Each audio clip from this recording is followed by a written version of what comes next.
Well, I totally just hit the wrong intro. I was wondering what that was. It sounded like Unsolved Mysteries. Yeah, that was the old one. Oops. Good evening, everybody. Thanks for joining us live tonight for episode 51 of Personal Rips and Hobby Chat. Joining me tonight, as always, is Ken from Bean's B-Card blog, and I am Herman, a.k.a. 3B Collections. We try to be here every Monday night at 8 p.m. Eastern to talk about our hobby and yours. Feel free to join in the conversation and chat. Looks like we have Jenny with us this morning, or this evening. Welcome, Jenny. Yeah, we might have to change that to we're here some Monday evenings. Yeah. Hey, man, life is life. Things happen. And, I mean, hey, we're getting into that time of year where, you know what, we may have to miss a couple more. Who knows? It's that time of year. Well, you know, when the wife's down, you got to take care of the missus. Absolutely. Yeah, Tony Wise says Unsolved Mysteries. Yeah, it's definitely what it reminded me of. I don't know where I got that from. It was one of the first ones I did, and I didn't like it. I need to take it off there because I think I've done that before and hit it by mistake. Oops. Oh, well. All good. Hey, Tony, what's going on? Got Mickey with us, George. Yeah, Jenny says family comes first. That's, you know. Absolutely. You know, the hobby's fun and all, but when things happen, you have to take care of them. I mean, that's one of the things about and that's what about doing a live show. You know, we do live, we don't record it. So on the new show I've started, we're recording it, so you know we can can up a couple of episodes and things happen. But yeah, when we're going live like this, it's I mean, stuff happens. It comes up. It's happened to both of us since we've started doing this show together.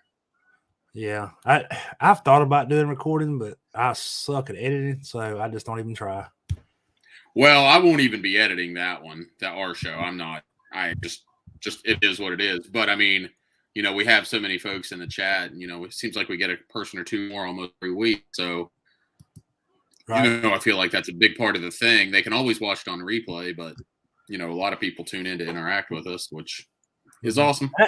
That's part of it. The biggest part of it that I like is the interaction. Mm-hmm. You know, not everybody wants to be on camera, but everybody can share opinions or thoughts or questions or comments or whatever on chat. So I mean, got Rich in the chat. Good evening, Rich. Hey, Rich. Long time no talk, Rich. Yeah, while we're on the topic of it, you've kind of hinted at it. Why don't you go ahead and tell everybody what you got going on? Or? Oh, the show I'm doing. I mean, I think most everybody in the chat already follows me. Okay. But we posted it last week. We just kind of did a quick episode of it. My friend Jason and I, we've done some podcasts in the past. We're talking like 3 years ago or so.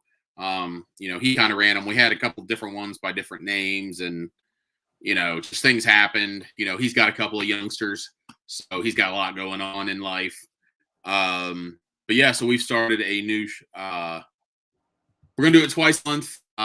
Quite out the days a month yet. Like we may go, you know, the first and third Thursdays. That's kind of where I'm thinking now, and we may obviously miss the first one because we haven't recorded anything yet since. But we're just gonna talk about 80s cards, just general, you know, whatever favorite sets, players. You know, we're not keeping it to just baseball, even though that's probably where most of it will be because that's what I collected then, and that's definitely what he collected then. But just something because you've got, you know, over on Bench Clear, you've got the Golden Card where they talk 50s, 60s, 70s baseball cards. And then you've got that 70s card show to talk about, you know, he talks about 70s. I just watched his latest episode today and or listened to it, and it was pretty good. He was talking about Leo DeRocher, kind of went through his career because he did end up, you know, he managed in the into the early 70s. But he just takes a lot of different things. Sometimes he goes through a set. One time he went through, I don't remember which top set it was, but it was one of the 70 sets. But he also kind of went through that year in the NBA basketball to go along with it. So it was a cool listen. But yeah, we're just we're going to record it. We're not going to do it live. So I do miss the interaction, but it'll be better for us, a little bit easier to schedule. We're just going to do it a couple times a month so that we don't get burnout or don't run out of topics too quickly. So if you haven't watched it yet and you have any interest, it's over on my YouTube channel. Like I said, I think we posted it, I think last Tuesday, maybe last day. But yeah, in the comments, if you got some ideas of things you'd potentially like to see us talk about, just leave them in the comments and let us know. But we won't have the show interaction, but we definitely want to interact with people and keep it interesting for those that are watching. So that's what I got for now. Do what? Yeah, you can still interact through the comments after it's posted. I mean, it's yeah. No live interaction though. What we talked about was we might do it where it's whatever day of the week, whatever time, release it at that time, set it as a premiere, and if we can be there on set the premiere, the live chat that goes along with the premiere. Right. Yeah. So we may try doing that so that if somebody's in there and one of us can be there or whatever, or even if we're not, if there's a couple people, they can chat and tell us how stupid we are or whatever the case may be. I'm sure there's at least one guy that would like to come tell me how stupid I am. I was just thinking the same thing. He will. Yeah, I'm sure. But yeah, let's see. And one other thing, just so y'all know, if you didn't see it, it doesn't mean I'm leaving Monday nights. It's just something I'm doing in addition. Jason and I are doing that together. He's the co-host of NASCAR Radio. They do a weekly podcast. He's not leaving that. Just something I'm doing in addition, which is another reason that we're only going to do it a couple times a month, so that we're both married. We both like to stay married, so we're not going to want to be spending hours and hours a week on YouTube. So that's the plan. Yeah, that'd get a little taxing on the relationship. It can be. Could be. So you went to the Dallas Car Show this past weekend? Was it this past weekend? Yeah, it was this weekend. I went on Saturday. So I rode with Angela and Stefan, who probably a lot of you know from Twitter. Another Castle is Angela's account, and then Junk Wax Twins, Stefan, and they were both on About the Cards. But I rode with them because their employer was set up there, so they were manning the booth, and just rode along. And I had some big plans. I did a video last Monday where this is the stuff I'm going to take to sell.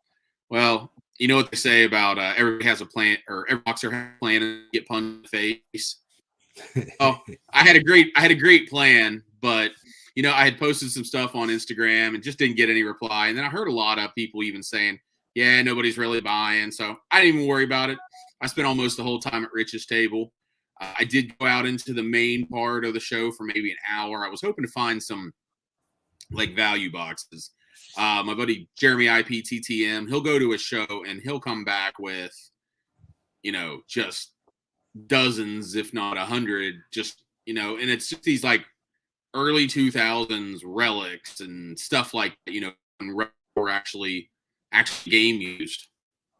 And it's like Hall of Famers and stuff. And I was hoping to find something like that for football. He's a baseball guy. But there just weren't a whole lot of the white cardboard boxes out there. So I went around, probably spent about an hour up there after spending the first 3 hours at Rich's table going through his quarter boxes.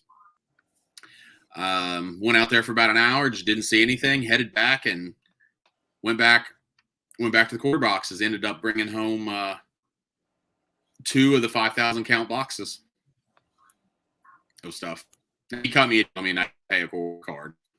He cut me a good deal on that. There's no way I could have afforded it.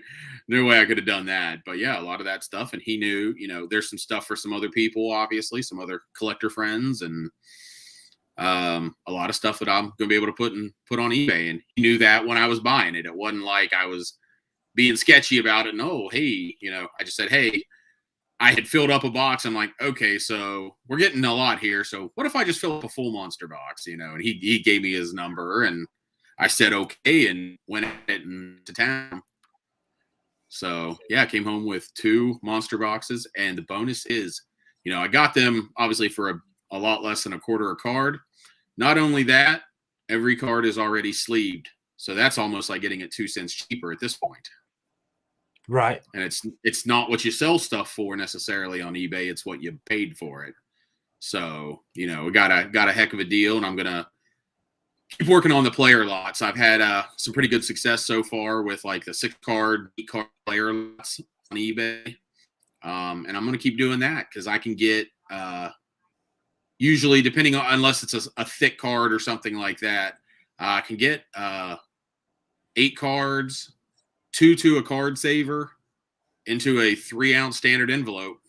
So $1 shipping for 8 cards seems to be pretty popular so far. Yeah. So Jen want to know if you filled the box say you want them, or if you bought them unsearched by the mystery at home. I had to at the very end. I didn't even realize it was 6 o'clock. It was like time to go. So I knew kind of some of the stuff I had gone through and passed on. So I kind of went over there and filled up 2 of the rows real quick. So some of that'll be a surprise. But out of like 10 rows, 80% of them were 75% were ones that I legitimately picked through and sorted through. Superstars, basketball, baseball.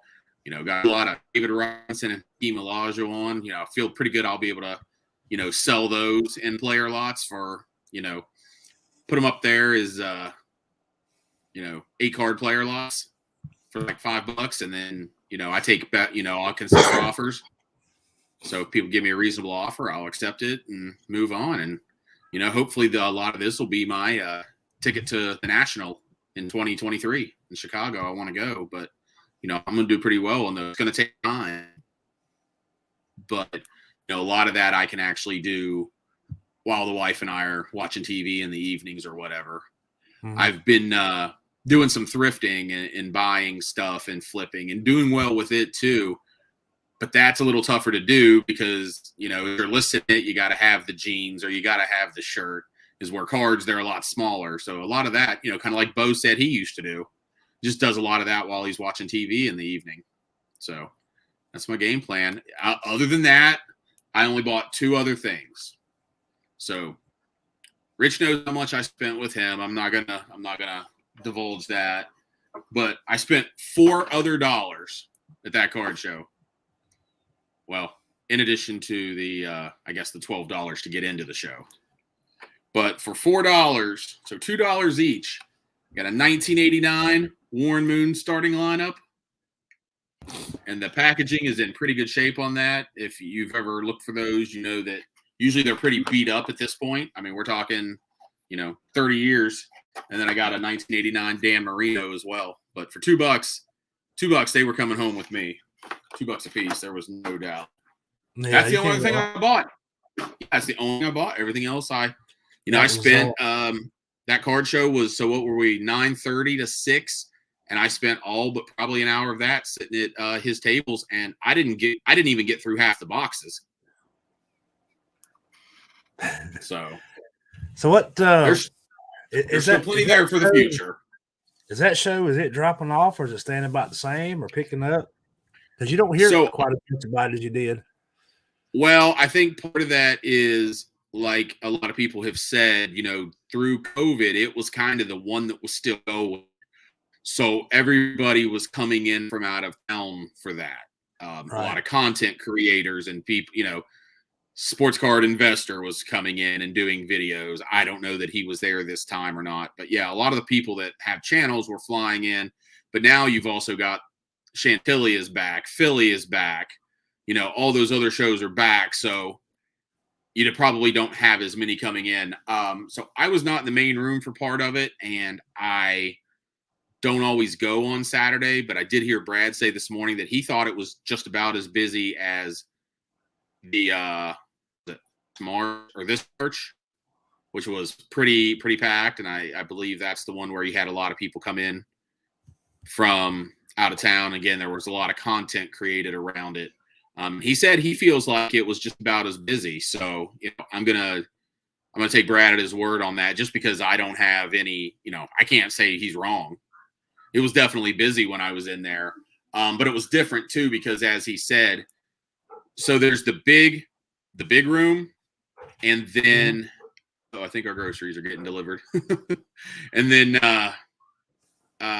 there's like the side room. Before we've had autograph guests either in the main room or in the hallway. Well, this time they were in that other room. So things are a little shifted, so it's hard to tell, but I will say that, so like last time I went to the Val Show with my buddy Gary, and we went on Sunday. So it's not apples to apples for me to compare.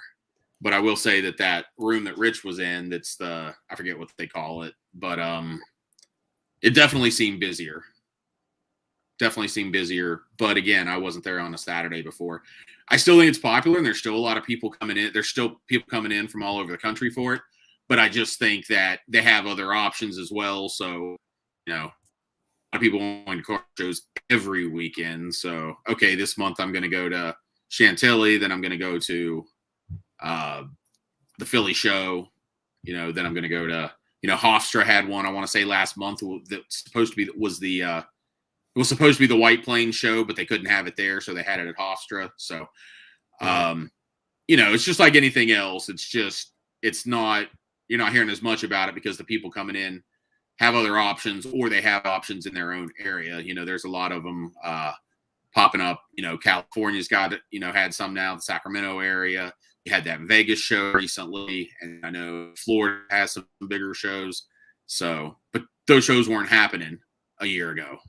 Mm-hmm. So I think that plays a lot about it, and why you're not hearing quite as much about it.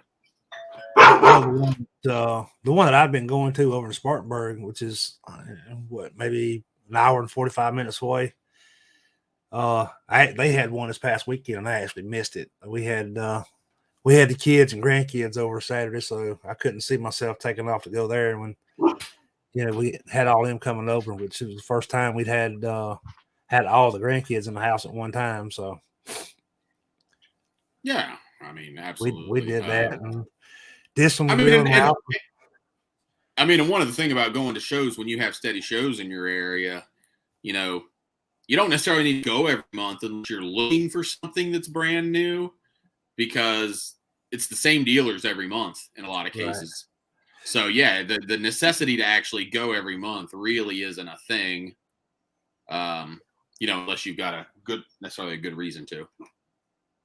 Yeah, they actually have this one every other month, because like the last one, this past one was the 30th of October, and the next one is going to be the 18th. I think the next one's going to be a 2-day show. It's going to be the 18th and 19th of December. Ooh, right, the week before Christmas. Yeah, that was actually the first one I went to last year. Was a 2-day show, and it was about the same time. It was about a week before Christmas. And it's either going to be really good, or it's going to be really bad. So Jenny don't think I look old enough to have grandkids. Do I look old enough to have 5? I mean, we talk about it, and you know, I'm the age I am, and I've still got people, you know, that I know my age that are still just having little ones, and you know, we're empty nesters over here. So it's funny how that works sometimes. So Rich says, hey, there's a lot going on in the chat I've missed. Yeah, that's actually what got me back in it, Jenny, was the grandkids. So, and I guess that's what'll keep me going. Yeah, so Rich, like I said, it was a good time. You know, we'll got a lot to do, got a lot to get on eBay. Of course, I still have these ridiculously low limits that I'm allowed to sell. So basically my goal is, well, no, I mean, I haven't called. I mean, A, it's hard to find a number from what I understand. B, you sit on hold forever. You know, it's just like, I don't know. We'll see. I'm a little bit more than a month into reselling, so hoping, you know, maybe they'll reevaluate, or here at some point I'm going to have to get a store anyway. So I'm wondering if when I get a store, when I pay for a store, maybe they'll go reevaluate and bump my limits up. But as of now, yeah, I mean, my goal would be to list about 10 a day, and that would get me to the 500 unit limit that I have right now. But yeah, I'm only allowed to list, you know, have listed or sold 500 a month at this point. really need to get that updated. I'm just over 200, I think, listed right. I think I'm at like 210 listed right now.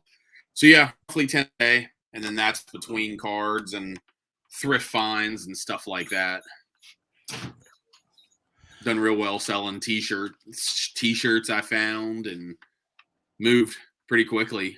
I had a Texas A&M shirt that I think I paid $1.99 for, listed it, and sold it the next morning for $30. That's crazy. I had a Zach Brown band tour shirt that, like, when I went on eBay, I could not find one like it. I finally found one right at the end. Paid $1 for it. Sold that thing for $20, and it sold in just like a couple of days. So yeah, if you know what you're looking for, and that's cards, that's money that I'm putting back into cards and or to save, to have to go to the National in 2023. George says you need both scanner to run a t-shirt through. Yeah, it doesn't work that way.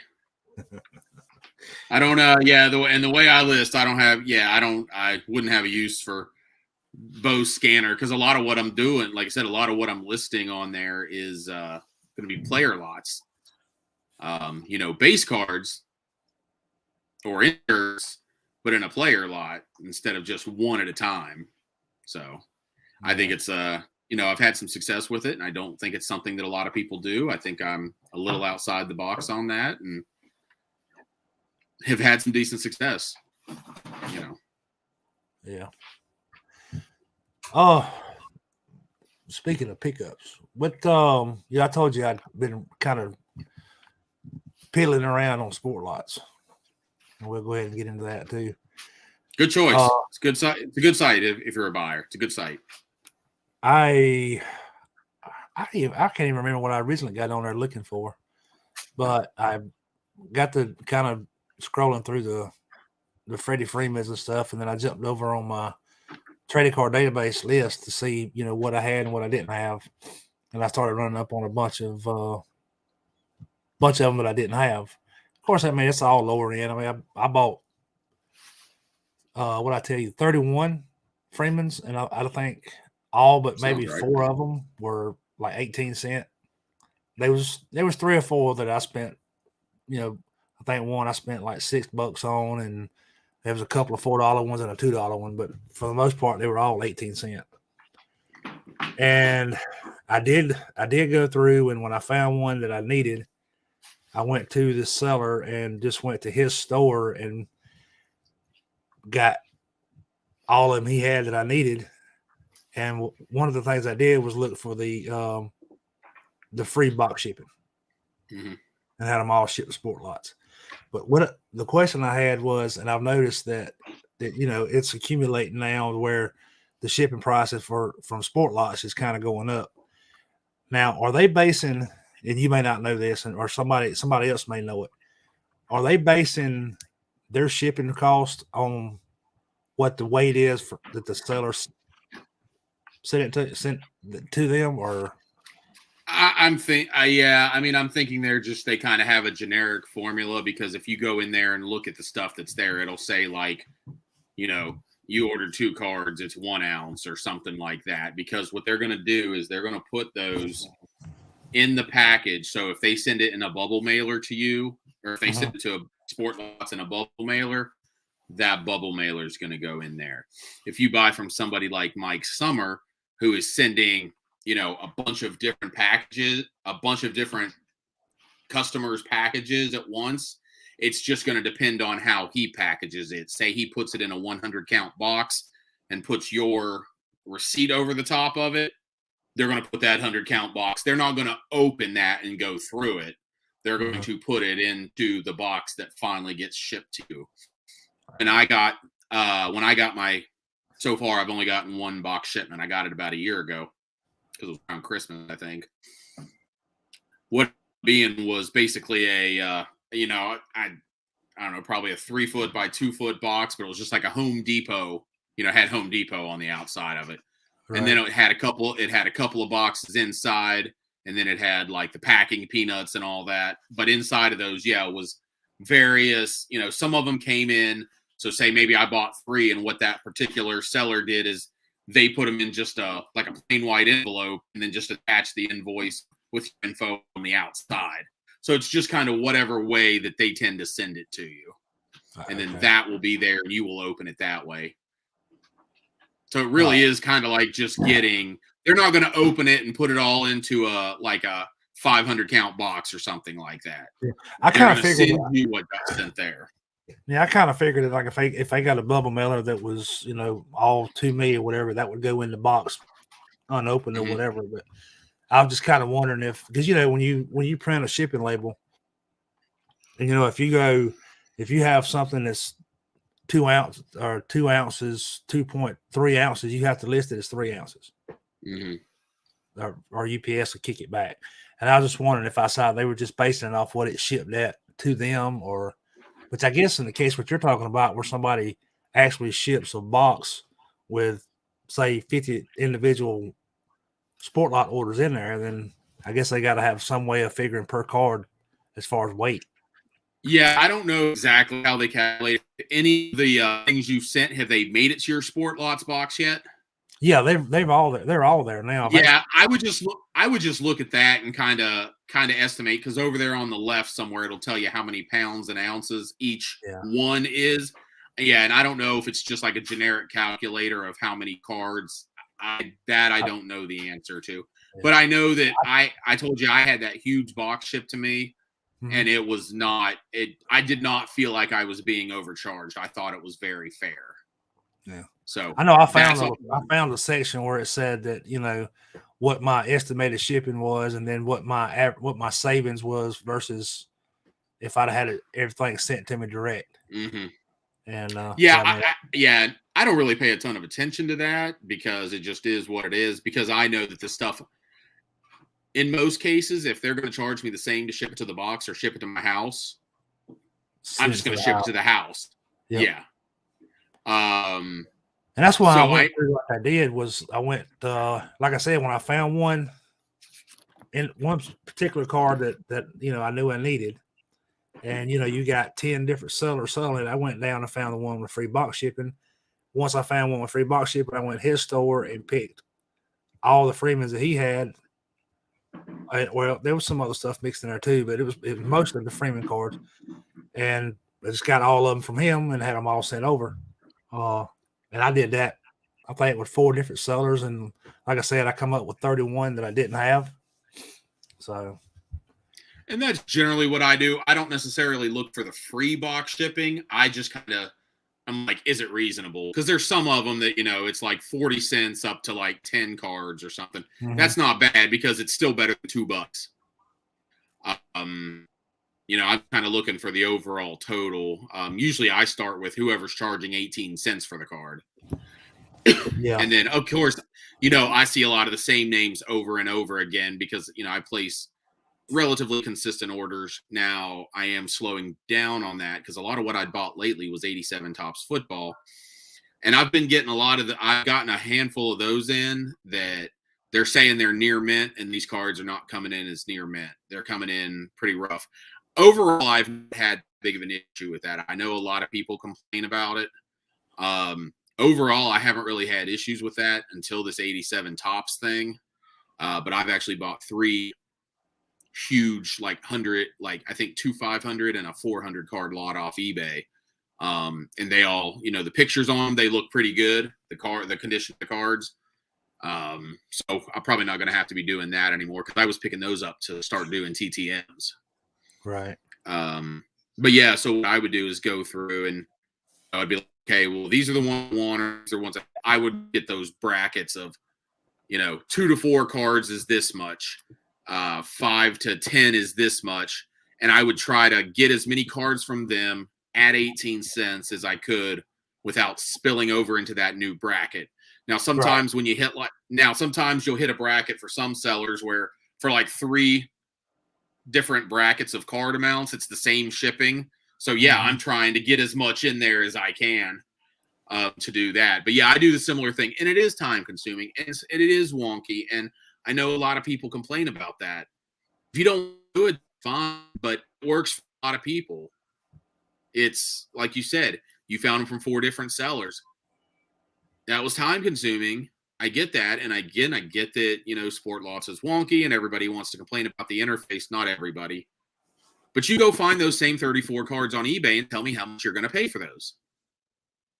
Even if you find somebody like Burbank, who you can only pay 1 shipping with, might have all 34 of them, you're paying $1 a card. Bare minimum.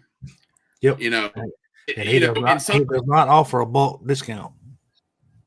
No, I think you get free shipping over a certain amount of cards or something. I think is what they do. Yeah. And on them, I will say that, you don't get the card that's pictured. Now, granted, on Sport Lots, the card usually isn't pictured, but, I definitely had an issue with one of my Burbank orders, and it was multiple cards. They made it right. So it is what it is. It was an inconvenience. They made it right though. But yeah, I got some cards that were, dinged up pretty good. And of course the picture shows a near mint card. It is what it is. They have however many millions of cards.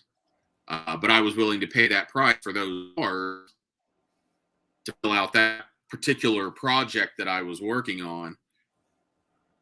But yeah, like I said, if you don't like sport, if you don't like it, that's fine. But go buy them on eBay and pay 4 times as much when you factor in shipping and the fact that you can't list a card on eBay for less than 99 cents.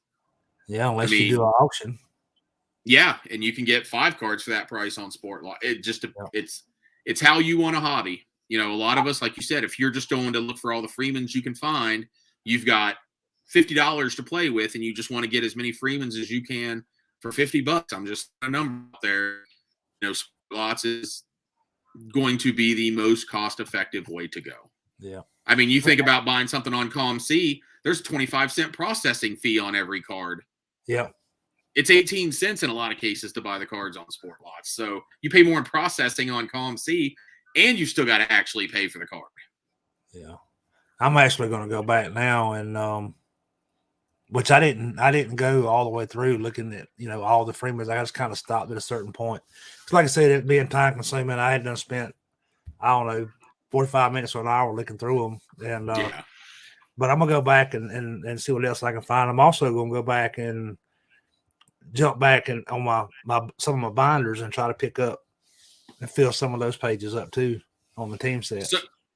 So that on the front page of the front Sport Lots page, when you're signed in, if you scroll down, you can see people that you have loot with, correct?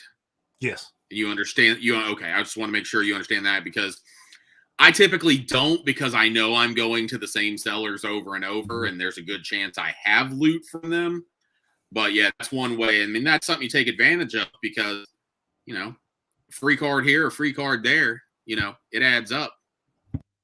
And especially when you're, like you said, you're doing guys that are doing like $1 shipping to the Sport Lots box, you're taking another good chunk out of what you do. So yeah, that's something I tend to focus on. Unfortunately, some of the bigger ones that I do buy from don't do loot, which stinks, but it is what it is. What are you going to do? I will say that Mike Summer does. I will say that Mike Summer does. And typically, if I'm looking for something, he's first place I go because I know his user ID on there. Yeah, I think I've got maybe 71 cents between 7 different sellers, and I don't even know how many. Like I said, but if you're doing it on a consistent basis, true, that adds up faster. There's a lot of times I'll go in and buy, because so there was a guy at one point. There's a couple guys on there that since I've sent my last one, there was one guy. He had a bunch of F1 cards, old early 90s F1s. And I was buying certain drivers, everything he had. Well, it ended up being, more than 100 cards I bought at least 18 cents. If he's got loot, even if it's 1%, that adds up pretty quickly.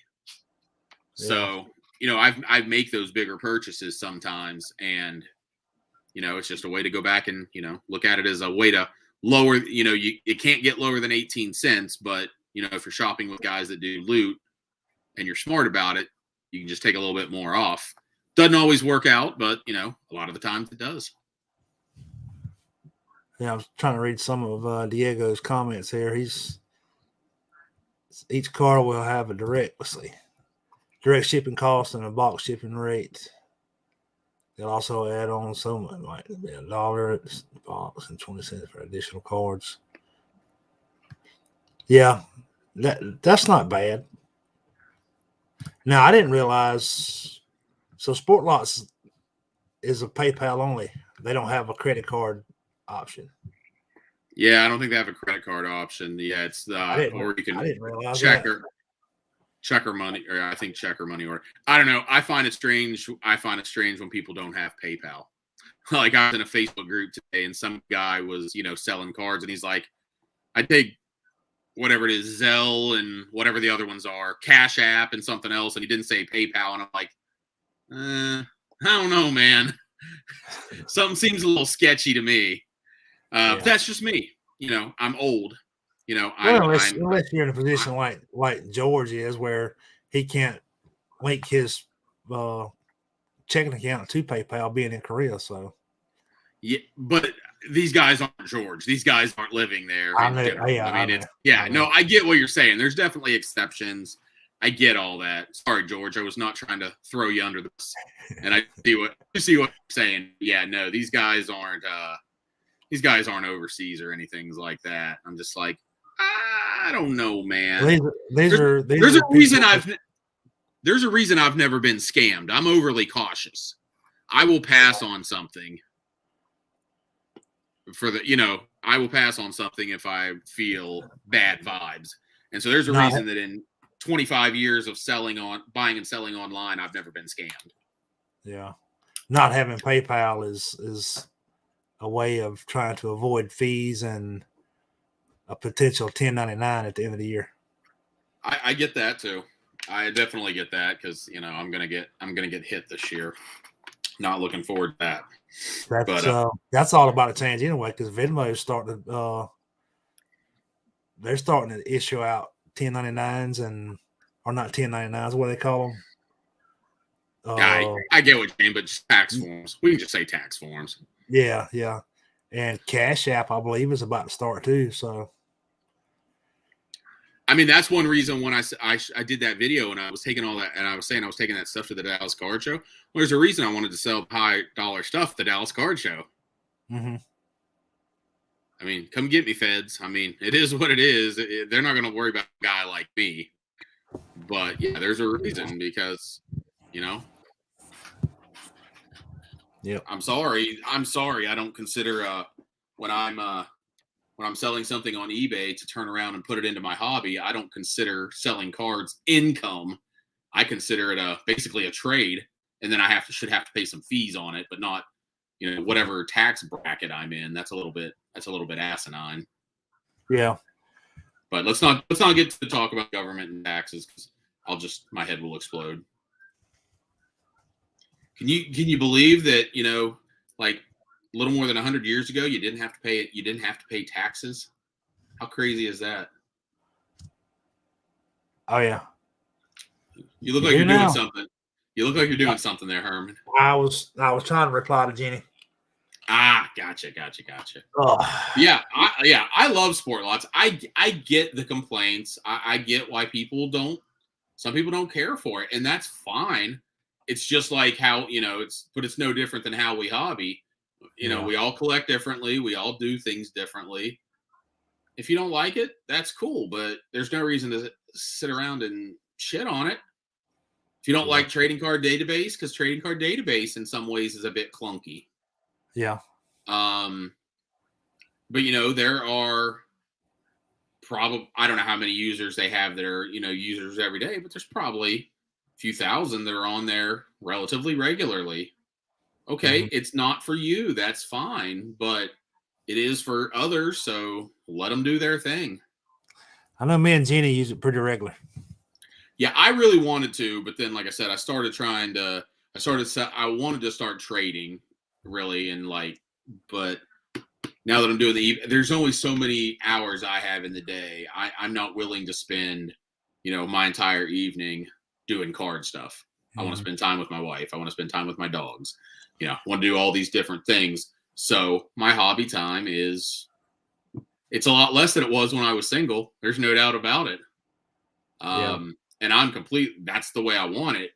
But yeah, so to try and have a separate inventory for trading card database, and then stuff I'm going to sell on eBay, and then I've got 3 different places I've got to be shipping from, or look for that I need to ship stuff out. It just, decisions are made.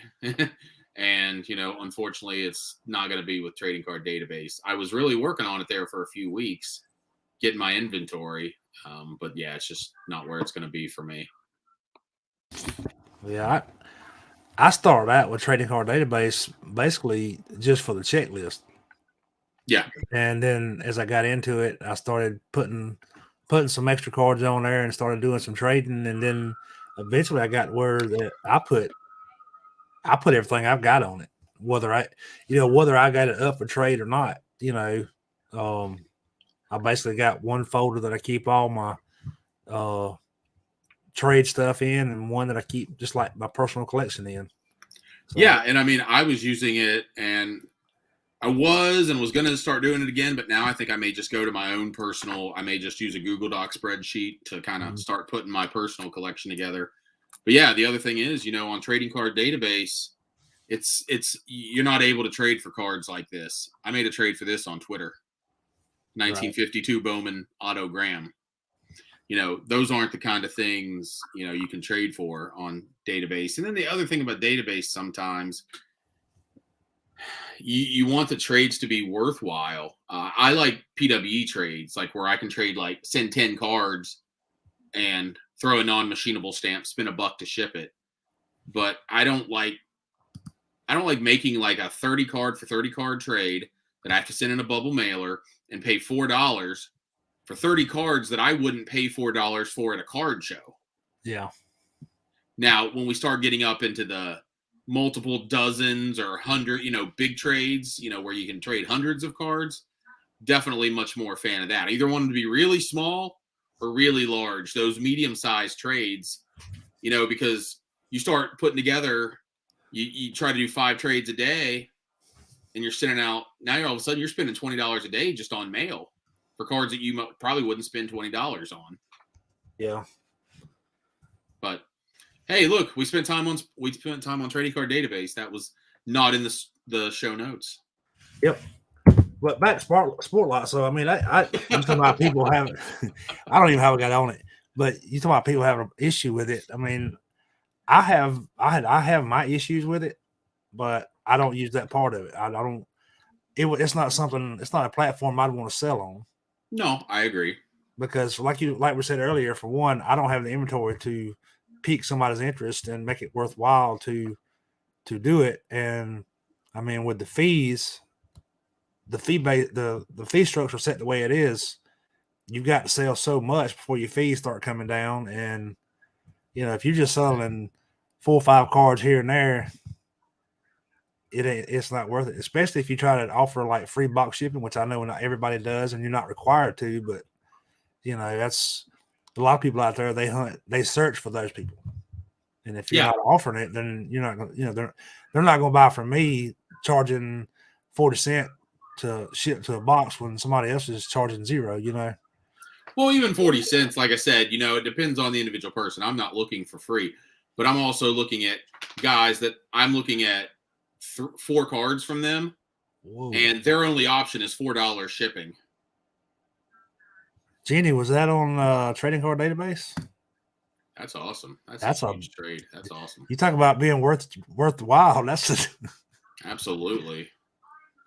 Yeah, those are few and far between. I know those, like I said, those ones where you're just shipping a bubble mailer. Yeah. With, a couple dozen cards, that just adds up so fast. And it's like, maybe it would have been worth it for me to just go buy them on sport lots. But yeah, no, like I said, I get what you're saying. Yeah. There's so many times though that I see people that are offering a good discount on sport lots, they are still the minority. So sometimes it's not necessarily as easy to find what you want at a good price, because again, some guy's gonna have his you've only got one, even if it's a $1 card. I want a $1 card from him, but he wants $4 to ship to home or $4 to ship to the sport lot box. You turn that $4 card into a $5 card. I'm not paying $5 for that. And there are just so many people that have those ridiculous shipping fees on there. But I love the Sport Lots box. It's kind of changed some things for low-end collectors, just like the standard envelope shipping has on eBay. I think it's the standard envelope shipping on eBay is the reason that I can be successful on eBay. Only one card I've sold so far on there, they paid the $4 shipping, and that was because they had to, because it was a thicker card. It was a Strata card, and those things are super thick, so they were not going to be able to go PWE. But it was numbered out of 95 or 99. So it was worth it for him, to go ahead and do that. It was a Brian Urlacher card. So the $4 shipping, it wasn't like he was doing that on an absolute common. So, but that's it's just my take on it. But yeah, I love Sport Lots. And again, if you're not a low-end collector, it's not your thing. If you're not willing to put in the time, it's not your thing. If you need to have the latest and the greatest interface, it's not your thing. And that's okay. But it sure works for a lot of us. Yeah. Well, man, that's about all I got. Appreciate everybody for joining in chat. We had a few people in here with us tonight, and I appreciate everybody keeping the chat going.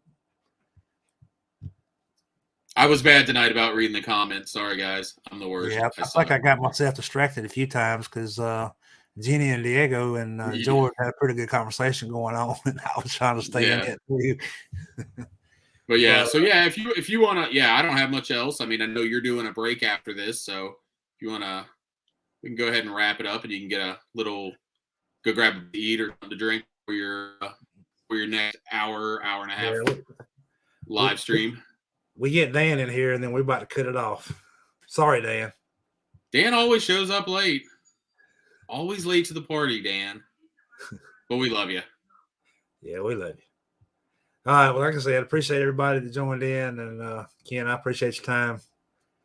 We'll do this again next week. And everybody stay safe.